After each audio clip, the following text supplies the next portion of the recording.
নমস্কার, রাধে রাধে, জয় শিব। অনেক দিন পর গল্প নিয়ে ফেরা, সবার কাছে ক্ষমা প্রার্থী। আজকের গল্প একটা চিত্রকারের।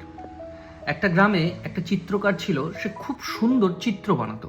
তো একদিন গ্রামের এক মন্দিরের পুরোহিত বলল, এই কৃষ্ণ মন্দিরের জন্য তুমি একটা সুন্দর ছবি বানিয়ে দাও।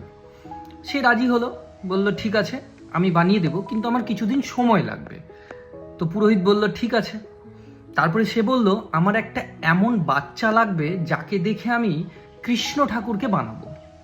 তো পুরোহিত সেই মতো সব গ্রামের মানুষদেরকে ডাকলো এবং সেখান থেকে একটা বাচ্চা পছন্দ করলো, সে করে সেই বাচ্চাটাকে দিয়ে কৃষ্ণ ঠাকুরটা বানাতে শুরু করলো। কৃষ্ণ ঠাকুরটা বানাতে বানাতে কয়েকদিন যাওয়ার পরেই তার কাছে একটা চিঠি এলো। চিঠিতে লেখা ছিল, বিদেশে তাকে একজন ধনী ব্যক্তির জন্য ছবি আঁকতে হবে।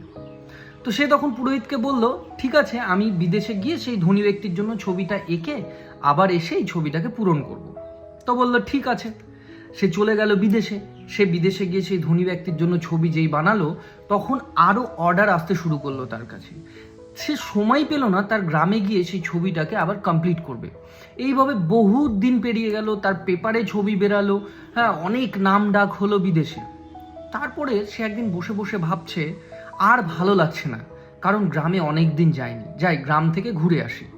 সে তখন গ্রামে গেল, গ্রামে গিয়ে দেখলো গ্রামও অনেক ডেভেলপ হয়ে গেছে, গ্রাম অনেক সুন্দর হয়েছে। এই করতে করতে সে মন্দিরের সামনে পৌঁছায়।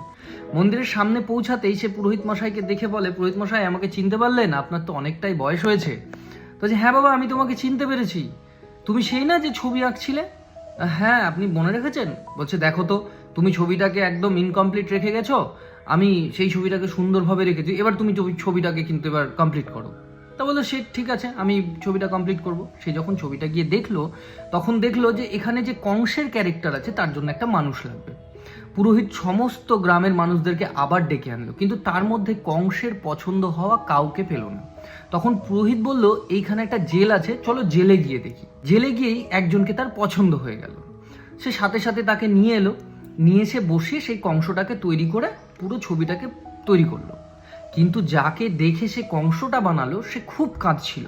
তো তখন তাকে বললো, এটা তো সৌভাগ্যের ব্যাপার যে তোমাকে দেখে ছবি বানানো হলো, এটা মন্দিরে থাকবে। তখন সে কাঁদতে কাঁদতে বলল, আমি এই জন্য কাঁদছি না, আমি কাঁদছি ছোটবেলায় আমাকে দেখে কৃষ্ণ আঁকা হয়েছিল, আজকে আমাকে জেল থেকে নিয়ে এসে কংস বানানো হচ্ছে। তো মোরাল অফ দ্য স্টোরি, আমাদের সবার মধ্যেই একটা ভালো দিক আছে, একটা খারাপ দিক আছে। তাই আমরা ভালো দিকটা যদি বেছে নিতে পারি, তাহলে আমাদের ভেতরটা কৃষ্ণ কৃষ্ণ হয়ে যাবে। আর যদি খারাপ দিকটা থাকে, তাহলে সেটা কংস হবে। রাধে রাধে, জয় শিব।